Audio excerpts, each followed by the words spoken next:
আজকে কয় তারিখ? 3 তারিখ, সম্ভবত শুক্রবার গেছে রাতে। কাল শনিবার, কাল আমি প্রচণ্ড ব্যস্ত, ঠিক আছে। তার মধ্যে আমার বেস্টির ফোন, এটা আমার বেস্টি 3 ফোনের মালিক, ঠিক আছে। She is like rich kid. তো তার এই ফোন আবার নষ্ট হয়ে গেছে, আমি জানি না কি হয়েছে। এই নিয়ে আমি 4 নাম্বার এই ফোনটা ঠিক করাবো। 1 মাস প্রাইভেটে যাই না, মানে কোচিং হোয়াট এভার, ওই প্রাইভেট কোচিংয়ে যাবো 1 মাস পর। ইভেন এটা ঠিক করা লাগবে, কালকে বা বাসার টিচার আসবে, ইভেন কালকে স্কুল ড্রেস ঠিক করা লাগবে। সকাল থেকে কত প্যারা, তার মধ্যে আমি আবার এইগুলা করতেছি। আম্মু আমাকে টু মাচ এনকারেজমেন্ট দেয় এগুলোর জন্য। সো আমি আপাতত যেটা দেখতেছি, আমি সকাল থেকে অনেক, কালকে আমার অনেক কাজ।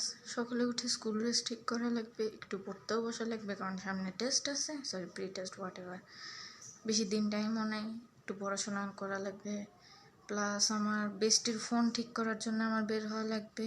ফোন ঠিক করে আমি ওই হোয়াট এভার প্রাইভেট কোচিংয়ে যাব। আস্তে আস্তে বিকেল সন্ধ্যা, এসে আবার 8টা-9টার দিকে স্যার আসবে। ইয়া, এর মধ্যে আমি রিলস দেখবো, পড়বো, খাওয়া দাওয়া করবো। সত্যি বলতে আমি ডিপ্রেশনে যাই কেন যখন লাইফে এত কম প্যারা? I don't know.